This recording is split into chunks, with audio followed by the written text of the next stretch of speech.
Everyone in the room believed Julia was lying. Why did Ethan look so afraid when he made his denial? The grand ballroom of the Hawthorne Grand was a world apart from everyday life.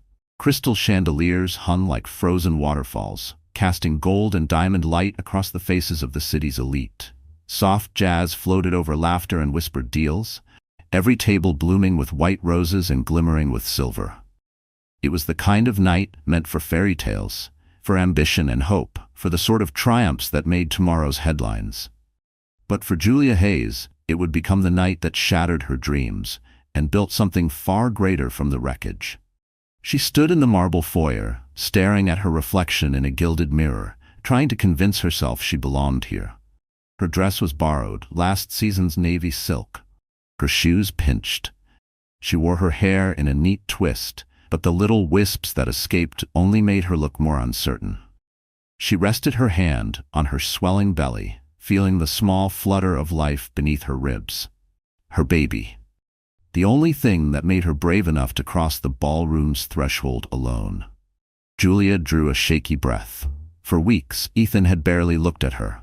The texts he once sent in the middle of the night had stopped. His words had gone from sweet nothings to sharp complaints about her clothes, her mood swings, her insistence that he come home early.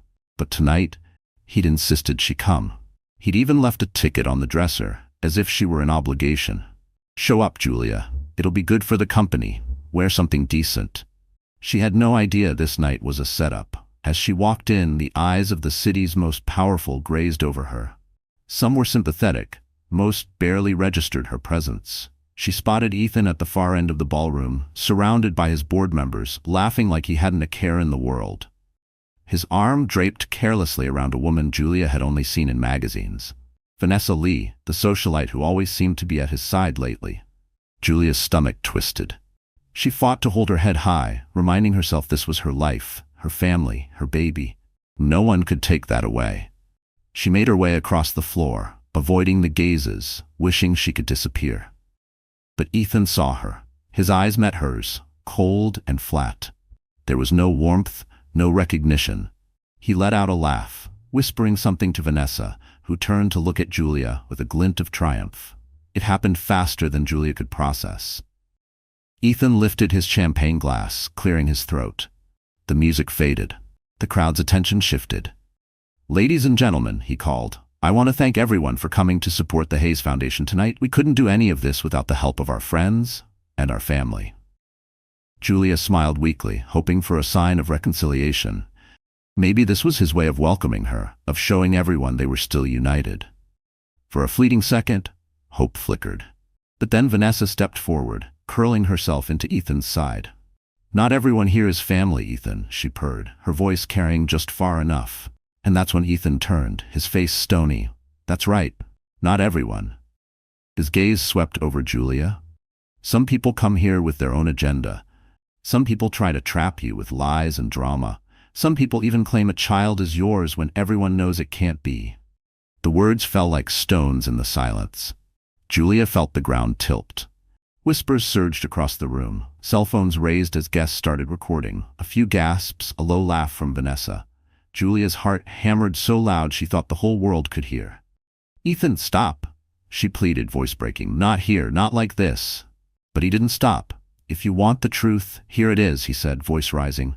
"That child, her child, is not mine. I want nothing to do with her or her drama." Someone in the crowd muttered, "Isn't she his wife?" Another said, "Didn't he marry her last year?" But Ethan kept going, his face a mask of cold certainty.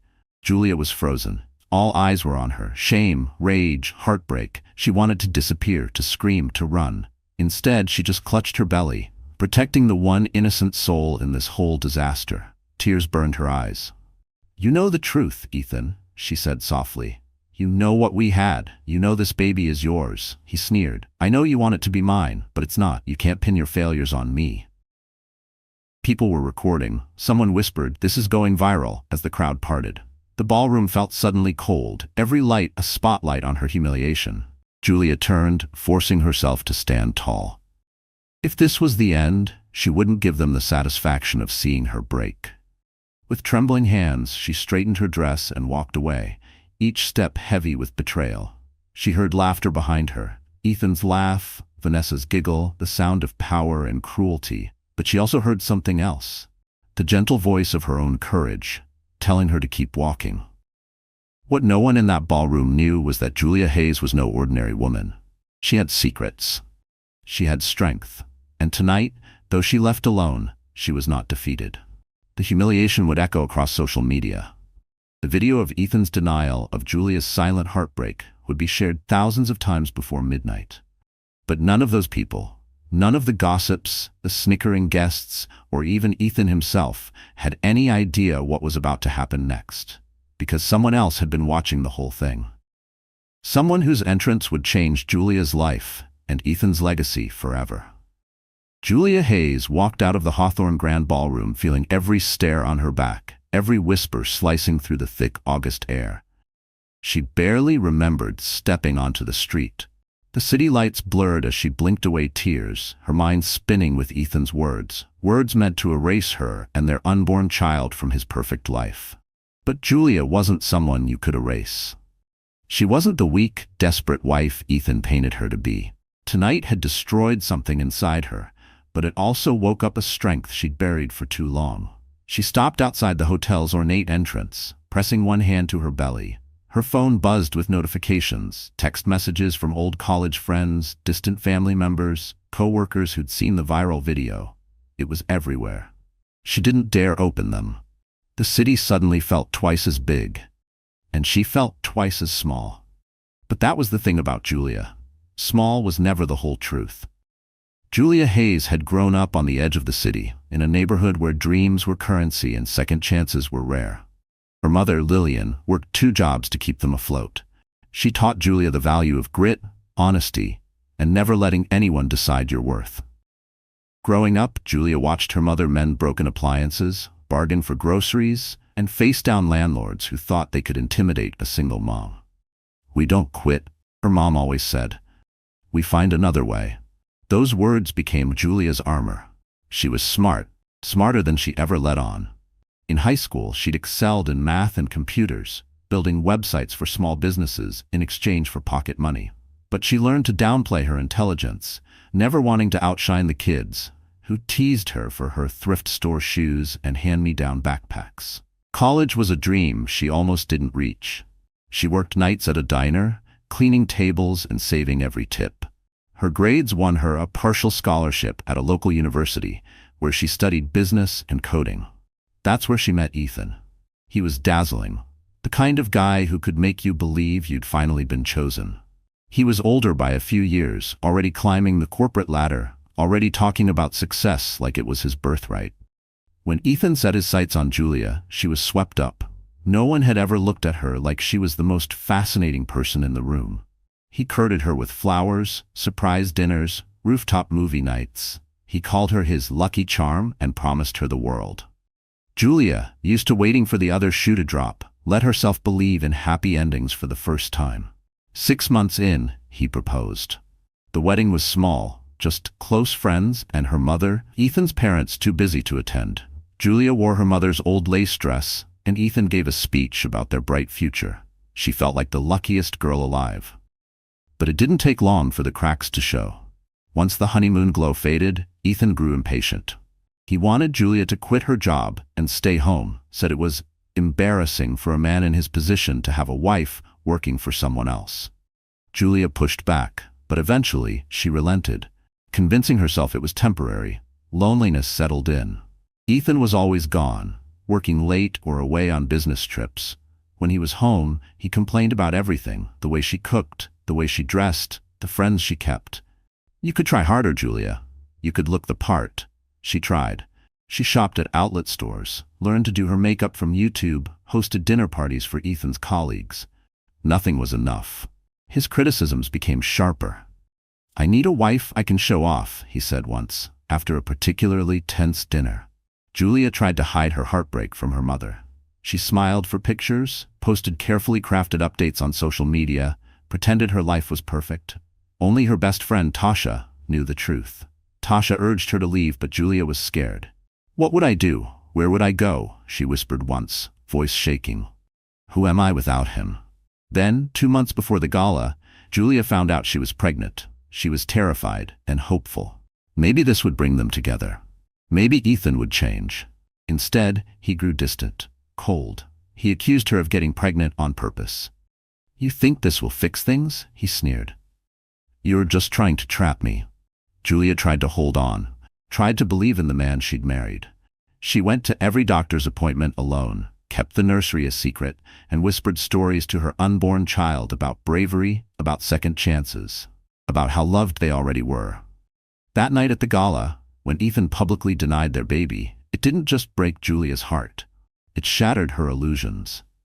But it also lit a fire inside her. She was done letting someone else decide her value.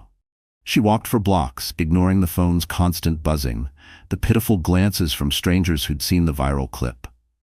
She reached the subway, took the train back to her tiny apartment, the one she'd never told Ethan about, the place she'd kept just in case. Her mother's lessons, learned in childhood, echoed in her mind. That night, Julia sat on her bed, hand on her belly, and made a promise. "I don't care what the world thinks. I will fight for you, little one. I will fight for myself." She opened her laptop and began to type. She wasn't sure what she was writing. A letter? A confession? But the words poured out, her pain, her story, her truth. She hit post on a private social media group for women who'd survived public betrayal. By morning, her story was already spreading. Messages poured in, strangers offering comfort, women sharing their own heartbreaks, others promising help. And somewhere in the city, another figure was watching. Someone who had the power to turn Julia's nightmare into a triumph she'd never imagined. The city never truly slept, but on gala nights it shimmered with an energy all its own.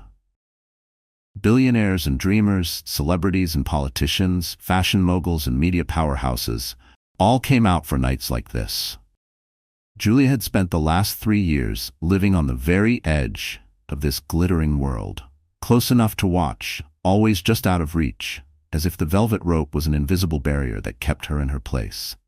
The Hawthorne Grand Hotel, with its marble floors and gold-trimmed columns, wasn't just the venue for the city's biggest gala. It was a monument to everything Julia thought she wanted. The moment she married Ethan, she thought she'd been given a ticket inside. But nights like this only proved how little power she actually had. The city's elite didn't notice her. At least, not until her humiliation. Before Ethan's betrayal went viral, Julia was just another quiet wife standing at the edge of the dance floor, smiling politely, careful not to attract attention. The only thing that had ever drawn eyes to her was her pregnancy, her rounded belly, a gentle but constant reminder of vulnerability. That night, even before Ethan's speech, Julia had sensed something was off. Every corner of the ballroom hummed with secrets. She could feel the tension in the way women glanced at their husbands, in the careful way old friends greeted each other, sizing up alliances and rivals. The floral arrangements cost more than Julia's yearly salary before she married Ethan.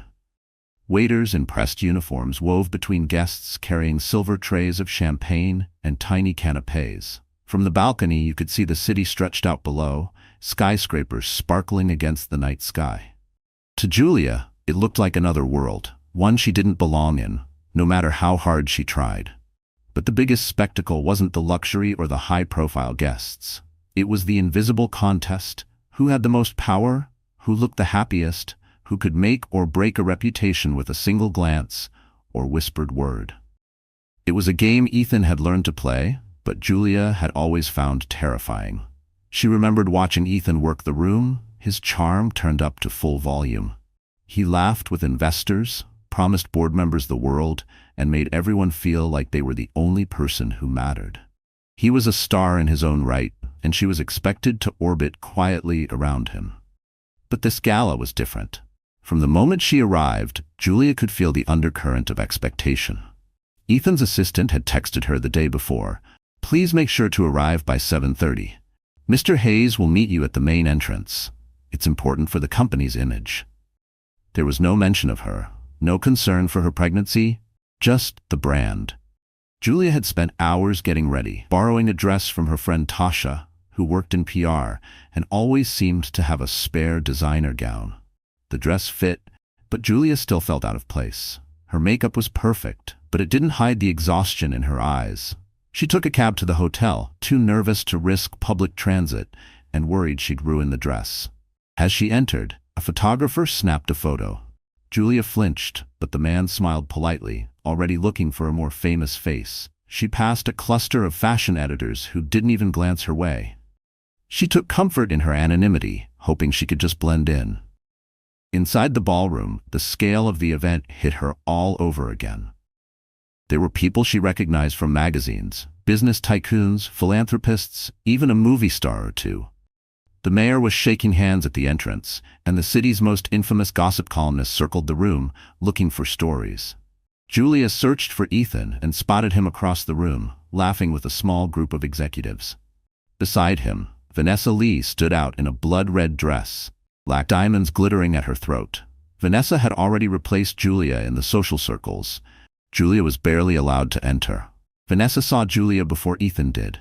She smiled, a cold, perfect smile, and whispered something to Ethan.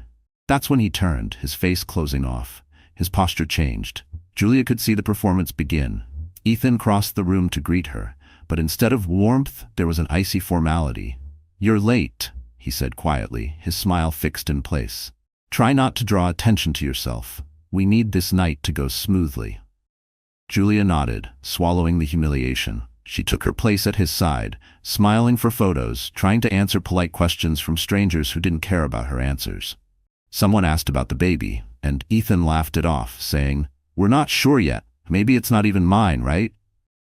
The group laughed, and Julia's cheeks burned.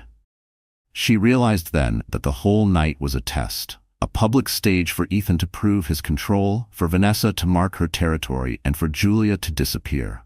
Every small kindness was a performance. Every cutting comment was a warning.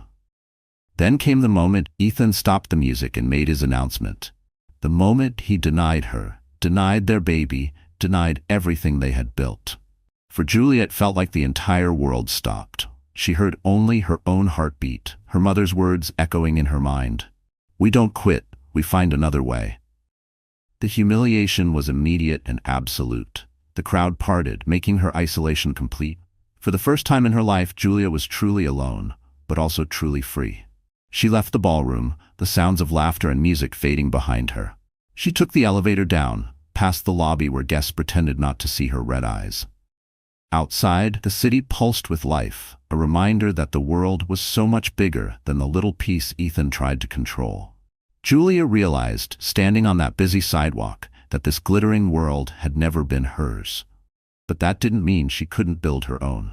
She turned her back on the hotel and started walking, one hand on her belly, each step a silent promise to herself and her child. This isn't the end. This is the beginning. Inside the ballroom, the party continued as if nothing had happened. But in the digital world, Julia's humiliation was spreading. The clip of Ethan's denial, her silent pain, and Vanessa's triumphant smile was already circulating, turning into a scandal that no amount of money could erase. But Julia wasn't running from this world. Not anymore. She was going to rewrite the story on her own terms. Ethan Hayes was always the golden boy. Too charming, too good-looking, too slippery to ever get caught. He could talk his way out of any situation, sell ice to an Eskimo, convince a room full of billionaires he was one of them. That's what Julia had fallen for all those years ago. The promise, the shine, the idea that some people could really have it all. She had never seen what lay underneath. Not until the night her life fell apart in front of 100 cell phones and an audience hungry for blood. Now, as Julia stumbled away from the hotel, the full weight of what Ethan had done crashed over her in waves. She replayed every cold look, every cruel joke he'd made in the weeks leading up to the gala. It all fit now. Every late night at the office, every strange phone call he took outside, every dismissive shrug when she asked where he'd been. Ethan hadn't just cheated. He'd turned betrayal into a performance. But he hadn't acted alone. Vanessa Lee had always been a rumor, a ghost on the edge of Julia's marriage. Julia had seen her name in text messages Ethan tried to hide. She'd heard her voice in the background of late-night calls. The first time Julia met Vanessa, she'd been introduced as a friend from work, all bright smiles and expensive perfume. Vanessa looked Julia up and down, eyes cool and calculating, and Julia's instincts screamed in warning. Vanessa was everything Ethan wanted: polished, ambitious, unburdened by real-world struggles. She came from money and didn't need to try. She moved through life like the rules were made for other people. Julia, with her thrift store upbringing and patched-together dreams, was invisible in Vanessa's world. The two of them together, Ethan and Vanessa, were unstoppable. At least, that's what they believed.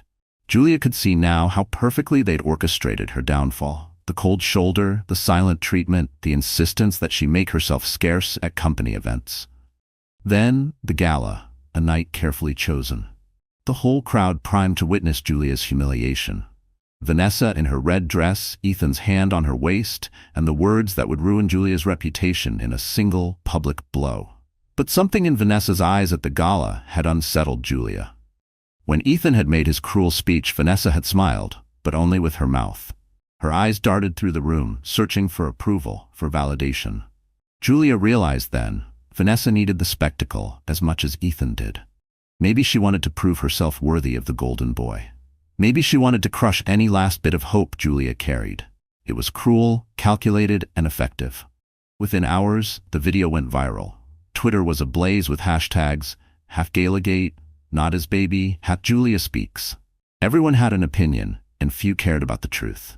Julia's phone was a war zone. Friends, some apologetic and awkward, others just wanting gossip. Strangers messaged her with words of support or venom. Some believed Ethan's denial instantly. Others saw right through him. But the loudest voices were the cruelest. Trolls who mocked her looks, called her a gold digger, speculated about the baby's real father. It was digital mob justice, and Julia was at the center. But the real villains weren't just Ethan and Vanessa. They were the so-called friends who turned away, the colleagues who pretended not to know her, the family members who quietly sided with Ethan for their own convenience, the board members who congratulated Ethan for moving on, the PR agent who told Julia it was better not to respond and let the scandal die down. It was the world that chose to believe a powerful man over a vulnerable woman. The world that always did. For days after the gala, Julia barely left her tiny apartment. She ate in silence, avoided mirrors, and let the city's noise drown out her thoughts. The betrayal felt bottomless. Even her own mother, though fiercely supportive, struggled to offer comfort. "You are stronger than this, Julia," she said softly. "You survived worse." But Julia didn't feel strong. She felt erased. Vanessa, meanwhile, thrived in the spotlight. Social media showed her at galas, in Ethan's arms, giving interviews about her exciting new future. She told magazines she was standing by her man against cruel rumors. Each headline was a twist of the knife. But for all her power, Vanessa was haunted by insecurity. Deep down, she knew she'd only won by breaking someone else. That's why she needed the world to see Julia fall, to convince herself she was different, better, worthy. Ethan played his part flawlessly, posting photos of himself and Vanessa, crafting a narrative of betrayal and forgiveness, spinning the story until people started to forget Julia ever existed. But there were cracks. People noticed the timing. They noticed how quickly Ethan moved on. A few voices, quieter but persistent, questioned his side. "Why would a man deny his own baby so publicly?" one podcast host asked. "What is he hiding?" Julia watched the coverage from her bed, hands cradling her stomach, her inbox filled with hate and hope. Every cruel message was balanced by a story from another woman, another survivor, someone who'd been through public betrayal and lived to tell about it. For every villain in her life, Julia found an unexpected ally, a neighbor who brought groceries, an old friend who sent flowers, a stranger who offered legal advice. She realized she wasn't alone. She was just the latest in a long line of women who refused to disappear. The world wanted Julia broken. Ethan and Vanessa needed her to give up, but every day she survived, every day she told her story, every day she chose not to hide, she became harder to erase. The villains had their moment. They'd written the headlines, cast her as the villain in their story. But Julia was done playing that role. She was ready to become the heroine. The hours after Ethan's betrayal at the Hawthorne Grand blurred together, a nightmare loop Julia couldn't wake from. News spread with the speed of wildfire. By midnight, every major gossip blog had the clip on its front page. A shaky, zoomed-in video of Ethan, the golden boy of the city's tech world, publicly denying his pregnant wife and their unborn child in front of a stunned, glittering crowd. The headline stung: Tech mogul shocks gala with bombshell accusation. That baby isn't mine. Scandal at the Hawthorne Grand. Who is Julia Hayes? Socialite Vanessa Lee steps in as Julia crumbles. Julia sat on the edge of her bed, phone clutched in one hand, the city's skyline a blur of harsh neon through her window. She didn't dare look at her notifications. Friends' texts mixed with strangers' threats. Ignore them, her mother begged over the phone, voice trembling with worry. You need to rest, sweetheart. The baby comes first. But how do you rest when the world is watching you fall apart? She kept replaying it. Every word, every look, every ounce of cruelty. The way Ethan's voice had cut through the ballroom, his eyes fixed not on her, but on the audience, as if she were nothing but a prop in his performance. She remembered the sound that wasn't laughter but something colder. A mix of disbelief and delight from the crowd. Cell phones raised, catching her humiliation from every angle. Julia hadn't known what to do. She tried to speak, tried to defend herself, but Ethan kept talking, Vanessa smirking at his side. I'm sorry, Julia, someone had whispered behind her as she left, but the words didn't help. They only added to the shame. By the time she stepped outside, the gala's music and laughter were just a distant echo. Her chest was tight, her head spinning. It wasn't just betrayal, it was annihilation. A whole room full of people, many she'd called friends, had watched her world collapse and done nothing. She made it home somehow. She changed out of her dress in the dark, sobbing quietly so her baby wouldn't feel her heartbreak. She wrapped herself in her old college sweatshirt, the fabric worn soft and curled up on her couch. There were no words left, only numbness. But outside her apartment, the world raged on. Twitter exploded with arguments, jokes, and judgment. Some people believed Ethan instantly, citing his charm and public persona. Others condemned him, their sympathy for Julia drowned out by trolls and scandal fans. Comment sections filled with wild rumors about Julia's past, about the baby's father, about why Ethan had married her in the first place. Someone posted old photos of Julia from college, mocking her thrift store dresses and unstyled hair. Others dug up her first job as a waitress, spinning it as evidence that she married up. The cruelty stung. She wanted to delete every account, every picture, every piece of herself the world had ever seen. But she didn't. Instead, she found herself scrolling through every message, every headline, every awful video clip. For a while, the pain was almost physical, a churning in her gut that made her curl tighter around her belly. But then, slowly, something changed. Among the thousands of messages were sparks of kindness. Messages from women who'd survived the same public shaming, from men who called out Ethan's cowardice, from mothers who promised Julia she wasn't alone. One message from a woman in Arizona read, "You don't know me, but I've been where you are. You'll survive this. He won't break you." Her friend Tasha called, refusing to let Julia ignore her. "Listen, Jay," she said fiercely. "You didn't do anything wrong. This isn't your shame. It's his." Tasha told her to block the haters, to stay off social media. But Julia couldn't help it. She needed to see it for herself, to understand what had happened to her life. The worst was the message from Ethan himself, hours after the scandal broke. "Ethan, I hope you're happy. You embarrassed me and the company. This could have been avoided if you'd just listened." Julia stared at the message, stunned by his audacity. He truly believed this was her fault, that she was responsible for his cruelty, his lies, his cowardice. Julia didn't reply. She knew now that nothing she said would matter to him. He'd already rewritten their story to suit his needs. At dawn, the city's light crept through the curtains, illuminating the mess her life had become. Julia sat up, wiped her eyes, and went to the nursery she'd started decorating alone. There was a tiny crib, a stack of books she'd loved as a child, a blue and white mobile still in its box.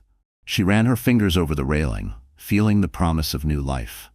She spoke softly, her voice trembling but steady. "I don't know what happens next, little one. But I swear, I won't let them erase us. I won't let them win." The day passed in a haze of exhaustion, tears, and small acts of survival. Julia made herself breakfast, drank water, forced herself to shower.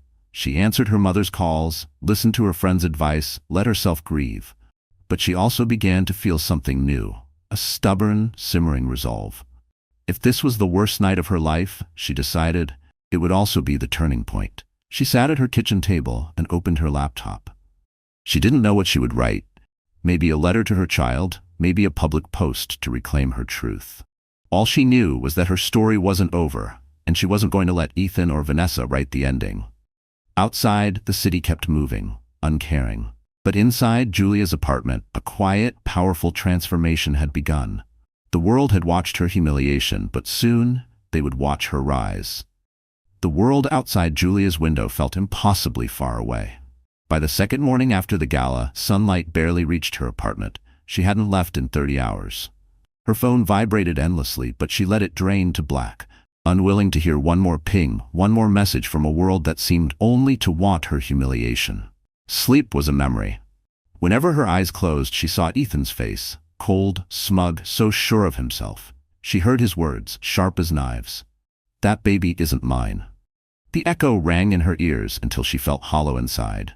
The shame, the betrayal, the feeling of being exposed and judged by strangers, it all pressed down on her, heavier with every minute. Julia moved through her apartment in slow motion. She ate dry cereal straight from the box because the thought of cooking or even eating made her sick. Her shower ran cold while she sat on the floor of the tub, knees pulled up to her chest. She stared at the pink tile, willing herself to disappear. She was supposed to be stronger. She was supposed to rise above it. That's what her mother said. That's what all the well-meaning messages told her. Be strong for your baby. But right now, she just wanted it all to stop. Sometimes she pressed her palm to her stomach and just cried. "I'm sorry," she whispered over and over, as if the baby could hear her. "I'm so sorry. I didn't want this for us."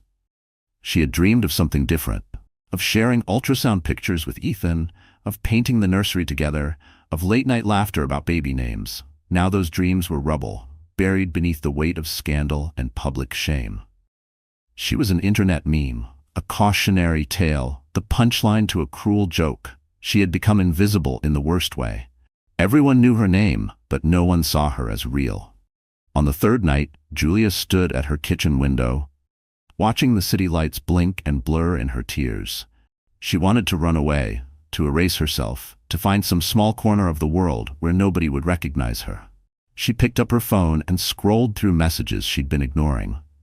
Her mother had called 11 times. Tasha had left voicemails, each one more worried and frantic than the last. There were also dozens of messages from unknown numbers, some kind, most not. She deleted the hateful ones. But the others, the messages from women she'd never met, stopped her. "I went through this too. You'll survive. It gets better. You are not alone, Julia. Don't let them decide your story." Each small word of hope felt like a pebble in her hand, something she could grip to keep from drowning. Still, the darkness was deep. The world outside was moving on, but her life had stopped. She tried to call her mother but couldn't get the words out. Instead, she curled up on her bed and let her tears come in waves. In her mind, she replayed every good moment with Ethan, trying to figure out what she had missed. Had he ever really loved her? Did he ever want this child? Was it all a performance, even from the start? The questions were endless and pointless, but she couldn't stop herself from asking. By the early hours of the morning, the silence in her apartment was broken only by the low hum of the refrigerator and the faint ticking of the clock. Julia felt smaller than ever. If she vanished now, would anyone really care? Would anyone fight for her or for her child? In the deepest part of that night, Julia wrote a letter she never meant to send. She poured out her heartbreak, her regret, her anger at Ethan and Vanessa, her disappointment in the friends who had vanished, and the family who'd chosen not to take sides. She wrote, "I feel empty, but I'm still here. I want to believe there's something left worth fighting for." She cried herself to sleep, clutching her pillow and praying that tomorrow would be kinder. When she woke, sunlight was streaking across her floor. For the first time in days, Julia felt something other than pain, something like defiance. She forced herself to take a shower, to eat toast with honey, to open her blinds and let the world back in, even just a little. That afternoon, Tasha came to her door, arms full of groceries and stubborn determination. "I'm not leaving, Jay. I'll sit here in silence, or I'll talk your ear off." but I'm not leaving you alone." Together they cleaned the kitchen, made tea, and watched old movies with the sound off. It wasn't much, but it helped. Julia started making small lists. Things to do, calls to return, appointments to reschedule. Each checked-off box was a reminder that she was still here, still breathing, still able to choose something, even if it was just what to eat for lunch. Late that night, as the city finally quieted, Julia wrote in her journal, "I haven't given up, not yet." She pressed her hand to her stomach and whispered, "We're still here." The world hadn't disappeared, and neither had the pain. But inside that pain, a tiny spark was starting to glow, a reminder of the strength she didn't know she still had. Tomorrow, she promised herself, she would fight a little harder. She wasn't ready to let go. Not yet. Julia sat on the edge of her bed, sunlight warming her face as the city came alive outside. Something was different this morning. For days, she had been at the mercy of the world, tossed and broken by headlines, rumors, and Ethan's cruelty. But as she sipped the tea Tasha had made, she felt a new clarity settling in her chest. She wasn't just a victim. She was still Julia Hayes, a woman with her own story, her own power, and most importantly, her own secrets. There was one secret in particular, one she'd held close, even from Ethan. It was the reason she'd never truly been afraid of starting over. Because Julia Hayes was not just a nobody, not the desperate housewife social media made her out to be. Years ago, long before Ethan, Julia's life had taken a sharp, unexpected turn. Her biological father, Michael Wexler, had been absent her entire childhood. A ghost in stories, a line on her birth certificate, a myth her mother rarely discussed. Julia's mother had always said, "We don't need his money, we have each other." But what she didn't say, what Julia only learned as a teenager, was that Michael Wexler was one of the most brilliant venture capitalists in the country. He was also, quietly, one of the city's billionaires, famous for his ruthless instincts, sharp investments, and legendary privacy. Julia hadn't known the full truth until she was 23, working her first tech job and scraping by in a studio apartment. That's when Michael's attorney reached out, inviting her to a lunch she'd never forget. Michael Wexler was blunt, direct, and unexpectedly kind. "I know I wasn't there," he said. "That was my failure. But you're my daughter. And everything I've built is yours if you want it." Julia had been stunned. She refused his money at first, not wanting to owe anyone, especially a father she barely knew. But Michael insisted on helping, setting up a trust for her education and future, with the caveat that she could only access it when she truly needed it, or when she wanted to build something for herself. She'd told almost no one, not even Tasha. She wanted to make her own way, to succeed or fail on her own merits. When she met Ethan, she kept the truth a secret, afraid he'd love her for her last name instead of who she was. Now she realized how right she'd been to keep that secret. Ethan didn't deserve to know her worth. Neither did Vanessa or the world of shallow, fickle socialites that had turned on her. As Julia sat with her tea, she realized she was not powerless. She had choices. She had resources. She had allies she'd never called on. And, as the headlines continued to swirl and the world gossiped about her, another door was about to open. It started with an email. The sender's name was unfamiliar, but the subject line was impossible to ignore. "A friend who's been watching." Julia hesitated, then clicked. "Dear Julia, you don't know me, but I saw what happened at the Hawthorne Grand. You don't deserve any of this. I know you're strong, but I also know sometimes it takes a little help to stand up again. If you're willing, I'd like to meet. No strings attached. I believe you could be the kind of partner I'm looking for, in more ways than one. Leo Blackwell." Julia's heart pounded. Leo Blackwell. She'd heard the name in tech circles, a mysterious billionaire investor, the kind of person who could turn a startup into an empire with a single phone call. He rarely appeared in public, avoided the party circuit, but was rumored to be both brilliant and impossible to impress. Why would he be reaching out to her? She read the email again. "You could be the kind of partner I'm looking for." Was he offering her a job? A business opportunity? Or was this something else? Maybe even a chance to rewrite her story? Julia showed the email to Tasha, who nearly spilled her coffee. "Julia, this is huge. You have to answer him, even if you just hear what he has to say. This is the universe giving you a second chance." After everything she'd been through, Julia was cautious. She wrote back, "Thank you for your message, Mr. Blackwell. I appreciate your support, but I'm not sure what you mean by partner. Would you mind explaining?" She sent it, nerves jangling. An hour later, Leo replied, "Of course, Julia. I've been following your career since your first coding project was acquired 3 years ago. I know your story goes far beyond this recent scandal. I think the world is underestimating you. I want to invest in your next step, whatever you want to build. And if you're willing, I'd like to meet in person to discuss how we can help each other. No press, just two people having coffee." Julia stared at the screen, stunned. Someone saw her. Someone powerful. Someone who could see past the viral scandal and the pain, straight to her real potential. That evening, Julia put on her best dress, brushed her hair, and headed to the address Leo provided. A quiet, upscale cafe, nothing like the flashy places Ethan favored. Leo was already there, tall and impeccably dressed, but unpretentious, his eyes warm but sharp. He stood as she approached. "Julia, it's good to finally meet you," he said, offering his hand. "I think we have more in common than you realize." They talked for hours about business, technology, resilience, and reinvention. For the first time in weeks, Julia felt hope bloom inside her. She wasn't a victim. She was someone with power, vision, and a future. Leo made it clear he wanted to back her, not because of her scandal, but because of her strength. Julia left the cafe with a plan and a powerful new ally. She walked through the city lights, knowing her story was about to change forever. This was her twist, her secret weapon, and soon the world would see just how wrong they'd been about Julia Hayes.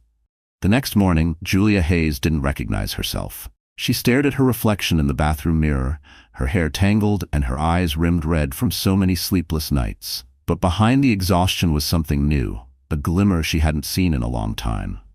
Not hope, not yet, but resolve. Pure, unbreakable resolve. She turned on the shower and let the hot water run over her, scrubbing away the shame, the anger, and the helplessness that had clung to her for days. She thought about her conversation with Leo Blackwell the night before, about the way he'd looked at her, not with pity, but with respect.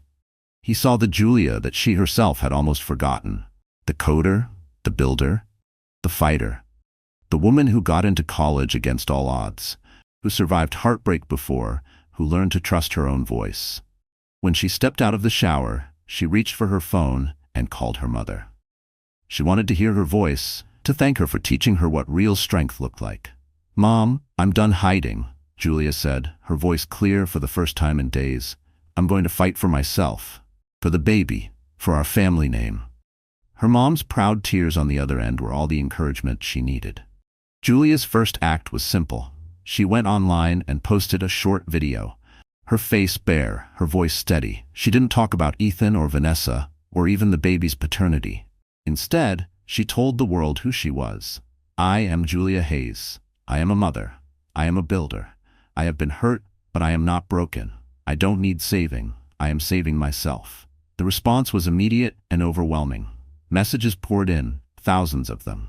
Some were from people she'd never met, inspired by her courage. Others were from former colleagues, friends she thought she'd lost, women and men who shared their own stories of heartbreak and survival. The tide was turning, and Julia felt it in her bones. The next step, a makeover, but not the kind you see on TV. Julia didn't need a new face. She needed to remember who she was before all of this. She called Tasha, and together they raided Julia's closet for her favorite pieces. A tailored blazer from her first tech conference, the sneakers she wore pitching her first app, a soft blue dress her mom had bought her for graduation. She cut her hair into a sharp, confident bob. She bought new lipstick, a bold red, and wore it like armor. But the biggest change was in her mind. Julia began to see every moment of pain as fuel. Every cruel comment was proof of how much people feared a woman who refused to stay silent. Every headline was a challenge. Every viral video a reason to rewrite her own narrative. With Leo's support, she quietly began building again. She met with his team of advisors, discreet, brilliant, and fiercely loyal. They helped her set up a new LLC, one where she would have full control, not just a figurehead position. Leo put her in touch with lawyers and PR professionals who had handled celebrity scandals and come out on top. They didn't just teach her how to fight back. They gave her the tools to win. Julia started drafting the concept for her new business. It wasn't about revenge, it was about creating something that would outlast the scandal. An app designed for women like her. A community for sharing stories, finding support, accessing legal resources, and building networks of real power. If I'm going to be infamous, Julia told her team, let's turn it into something good. Let's help women take back their voices. The plan caught fire. Investors, drawn by Leo's name and Julia's raw authenticity, lined up for meetings. Journalists who had once written hit pieces about her now called, hoping for an exclusive interview. For every door Ethan had slammed in her face, a dozen new ones opened. Julia wasn't hiding anymore. She accepted invitations to panels about tech and women in leadership. She shared her story on podcasts, not as a victim, but as a survivor and a builder. She wore her bold lipstick and sharp blazer like a battle flag, walking into rooms where she once felt invisible and claiming her space at the table. The final step was public, walking into the city's most exclusive gala with Leo Blackwell at her side. Word had already leaked that Julia Hayes was making a comeback. As she stepped from the car, cameras flashed, reporters shouted questions, but Julia didn't flinch. She smiled, posed for photos, and entered the ballroom with her head held high. Inside, the atmosphere shifted. Some guests whispered, others watched with awe, but no one dared laugh. Julia found herself surrounded by women, some strangers, some old friends, who offered quiet support. She met industry leaders who wanted to collaborate, philanthropists who wanted to fund her project, and survivors who thanked her for being brave enough to start again. Leo never left her side. He wasn't there to rescue her, he was there to show the world she had allies, power, and respect.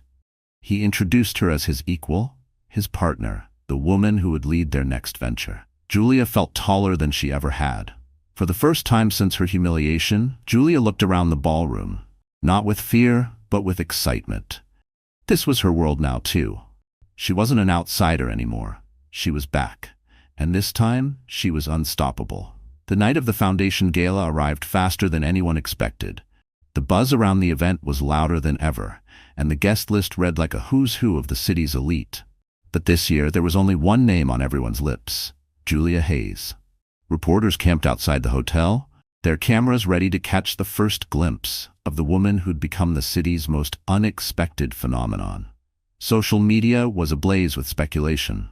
Would Julia really show up with Leo Blackwell? Would Ethan dare attend after everything that had happened? The city was divided into camps, those rooting for Julia's comeback and those waiting for her to fail. Julia arrived not in a flashy limo, but in a sleek black car, stepping onto the red carpet with the quiet confidence of someone who no longer needed to prove herself. At her side stood Leo, immaculate as always, but letting Julia take center stage. The press surged forward. "Julia, who are you wearing? Julia, are you and Leo Blackwell a couple? What do you say to Ethan Hayes now that your story's everywhere?" Julia paused, smiled, and answered with grace. "I'm here to support women who refuse to be silenced. I'm here because every woman deserves to write her own story. And tonight, I'm finally telling mine." Inside, the ballroom was alive with tension. People craned their necks as Julia entered, her blue dress shimmering under the crystal lights. Some faces turned away, embarrassed by their own complicity in her earlier humiliation. Others, especially women, smiled in open support. A few of the city's most powerful men stood up, making space for Julia and Leo at their table, a silent sign that alliances had shifted. Across the room, Ethan sat with Vanessa, his posture stiff, his smile brittle. Gone was the cocky arrogance of a man who believed he could crush anyone in his way. Vanessa whispered in his ear, her eyes darting nervously between Julia and the crowd. For once, neither of them commanded the spotlight. Tonight, the spotlight belonged to Julia. The program began with speeches, charity auctions, and polite applause. But the tension kept building. Everyone was waiting for the inevitable confrontation. The city's biggest donors were there, journalists live tweeting every moment, and a dozen influencers filming on their phones. The stakes had never been higher. Then came the highlight of the night, the awards presentation. Julia's new startup, built with Leo's investment and her own ingenuity, was set to receive an honor for its groundbreaking work empowering women and families. The MC announced her name, and the room exploded in applause. Julia stepped onto the stage, her head high, her heart pounding, but her voice clear and unwavering. She thanked the foundation, her team, and especially the women who had shared their stories with her. "Tonight isn't just about me," she said, looking straight into the cameras. "It's about every woman who's ever been told she isn't enough, who's ever been silenced, shamed, or doubted. We are not victims. We are survivors, and we are leaders." She paused, scanning the crowd, and saw Ethan and Vanessa frozen at their table. She didn't flinch. "I stand here tonight not in spite of what I went through, but because of it. I was humiliated in front of the world. I lost almost everything, except my self-respect. And from that rock bottom, I built something new. No one can take that away from me." The applause was thunderous. Reporters typed furiously. Phones lit up across the room. For the first time, Julia's story went viral for all the right reasons. But the real fireworks came moments later, when Julia left the stage. The MC announced a surprise donation to the foundation from Blackwell Ventures and Julia's new company. The amount was staggering, and the money would go directly to women escaping abuse and rebuilding their lives. As the numbers flashed across the big screen, Vanessa gasped, and Ethan's face drained of color. That wasn't the only surprise. The foundation's board chairwoman invited Julia to join the advisory board, naming her a key leader in the city's philanthropic scene. Suddenly, Julia's influence dwarfed Ethan's, and everyone knew it. Ethan tried to approach her, to offer a handshake for the cameras, but Julia turned with effortless grace, addressing him loud enough for everyone to hear. "I hope you find the happiness you're looking for, Ethan, but you don't get to control my story anymore. I wish you well." A ripple of laughter swept through the room. Julia smiled, feeling the last vestiges of fear leave her body. She had faced her enemies in the most public way possible, and walked away unscathed, stronger than ever. By the end of the night, Julia was trending nationwide. Her app surged in downloads. Major brands and influencers offered partnerships. Women from around the world flooded her inbox with messages of gratitude and solidarity. And as she stood beside Leo Blackwell on the balcony, looking out over the city skyline, Julia finally felt free. Not because she'd gotten revenge, but because she'd taken her power back in front of the world. The city would remember this night as the one when everything changed. Julia Hayes, once cast out and humiliated, was now at the center of a movement. And her ex-husband? He watched it all, powerless, knowing he'd underestimated her from the start. The city's skyline shimmered as dawn approached, the first golden light tracing the edges of glass towers.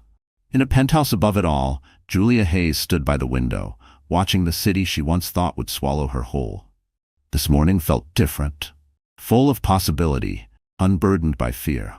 Her phone buzzed with notifications, news outlets begging for interviews, old friends offering congratulations, women from across the world writing to say, "Thank you. You made me believe again." Julia moved through her apartment, each room now a symbol of survival.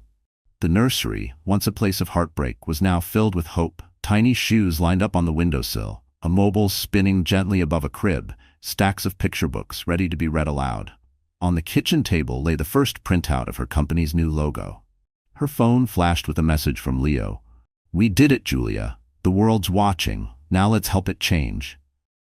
She paused in front of the mirror, remembering the woman she'd been just weeks ago, shattered, alone, made small by others' cruelty. That Julia had vanished. In her place stood someone unbreakable, someone who knew her own worth. The pain wasn't gone, but it had become her armor, forged into something the world could never take away. Social media was ablaze, not with scandal, but with stories of strength. Hashtags bearing Julia's name trended globally. Videos of her gala speech were shared millions of times, cut with footage of women everywhere, smiling, crying, hugging their children, stepping into new jobs, leaving toxic relationships. A movement had begun, one Julia hadn't planned but was proud to lead. That morning, Julia went live online, not for the press or the haters, but for the women who'd written to her in the dark. She wore no makeup, her hair pulled back, the city bright behind her. "Good morning," she began, her voice clear and steady. "I don't know where you are or what you're facing right now, but I know what it feels like to be betrayed, humiliated, and made to feel powerless. I know what it's like to have your story twisted by people who don't even know your name." She paused, her hand resting on her belly. "But I also know this. No one gets to decide your worth but you. Not a man, not a boardroom, not a headline or a hashtag. You are the author of your own life. You can survive the worst pain, and you can use it to build something beautiful. Don't wait for someone else to save you. Save yourself. Start again. Louder, braver, and unashamed." Thousands watched live. The comments poured in. "You saved me. I'm not alone anymore. You're the reason I'm walking out today." Her message was no longer just hers. It belonged to everyone who'd ever felt erased. Everyone who'd ever been told they were too weak to fight back. As the days turned to weeks, Julia's company took off. She hired women who'd been pushed aside, who'd lost jobs or reputations to gossip and lies. She mentored girls from neighborhoods like the one she grew up in, teaching them to code, to build, to lead. She partnered with shelters, legal aid organizations, and startup accelerators, creating real pathways for second chances. Ethan faded from the headlines, his power base eroded by his own arrogance. Vanessa found herself sidelined, the new it girl, just another footnote in a world that never cared about loyalty or kindness. The tables had turned, not with vengeance, but with vision. Julia no longer needed to look back. But her proudest moment wasn't a news headline or a boardroom deal. It came quietly, on a soft spring afternoon, as she rocked her newborn to sleep in the nursery filled with sunlight. Her mother visited, tears in her eyes as she held her grandchild for the first time. Tasha came by with flowers and laughter, the friendship between the three women unbreakable after all they'd survived.